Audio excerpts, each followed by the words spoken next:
So who is too old and who is too young for a hair transplant? Been a hair transplant consultant since 2020, and this is a question that used to be very easy for me doing my consultations with clients. If you ticked certain criteria, then you were too young. If you ticked other criteria, then you were too old. It was black and white. It was easy. But the more I've been thinking about this, the more I've realized that it isn't as clear as I first thought. In fact, I was wrong about some of the things I used to think. And in this video, I'm going to share the brutal, honest truth about this topic so that if you are thinking about a hair transplant, of maybe you're thinking of your first hair transplant or the second, you don't end up wasting your time and money and effort on something that is likely to be quite futile.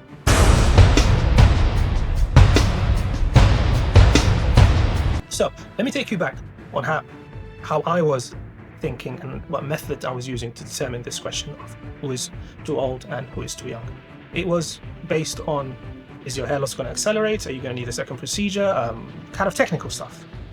But then in the last year, I've been thinking more about the psychological side of things.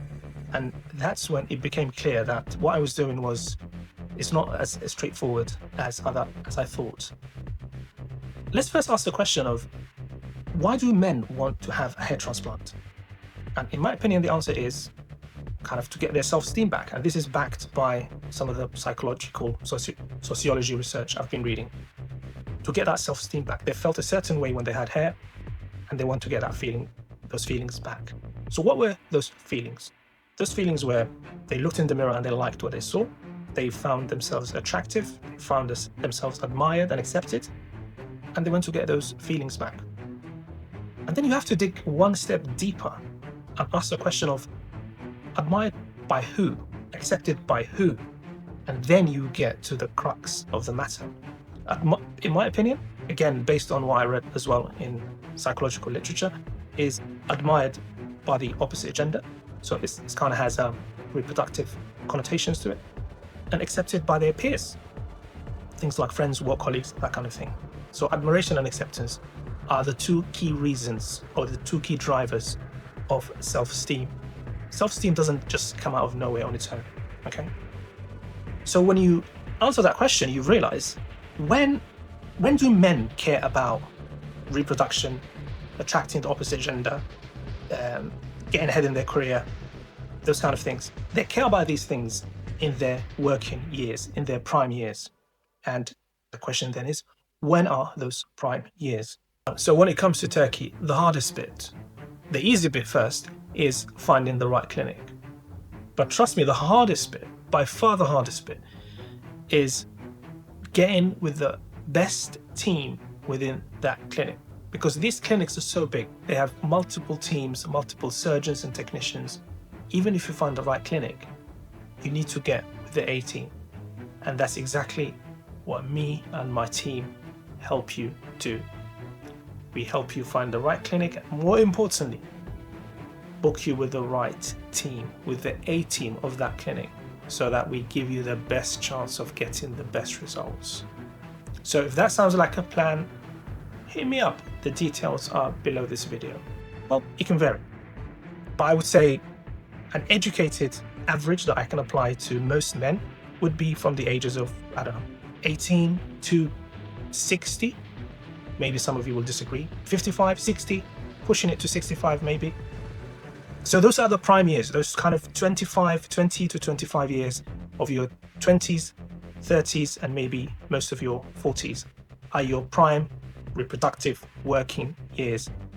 Those years are when you care most about how good your hair looks and how full your head is. So naturally, the next question is, then if we only have those 25, maximum 30 years where we really care about having the best hair we could possibly have, why are we delaying? Why do we sometimes advise patients or clients to delay their hair transplant? Based on perfectly sensible clinical reasons. And then you realize that in some cases, now is better than later. Another thing I base my thinking on is my own circumstance, where if you had asked me when I was 23 or 24 what I thought about losing hair, I would have been like Dracula being shown a cross. I would have been horrified. I would have been like, that's the last thing I want to happen. I was so petrified of it. And when I got to my kind of late 30s, I started to care less and less about hair. And now I'm in my 40s, I care about it even less. And I predict that when I get into my 50s and 60s, I'm going to care about it even less until it gets to the point where I don't really care when it goes or if it goes. And I think that's the journey a lot of men are going to go on. And this is my theory, but I want you to be honest and tell me in the comments below if this is the journey you've been on. If you are in your 40s and 30s, think back, and has the importance of hair become less and less as you've grown older? And let me tell you how this changed my practice and my thinking. I am less resistant to seeing men in their late 20s, maybe early 30s, go for that hair transplant, even though it's a risky hair transplant in terms of their hair loss might still be accelerating a little bit. There's a high chance they might need a second procedure. I am less resistant. Before I was advising these people, don't do it now. Delay, delay, delay, delay, delay. Get on meds, delay. I am less resistant to those people having the hair procedure earlier. And the reason is they probably want to maximize the number of years in their prime where they have the hair they want, the hair they are proud of.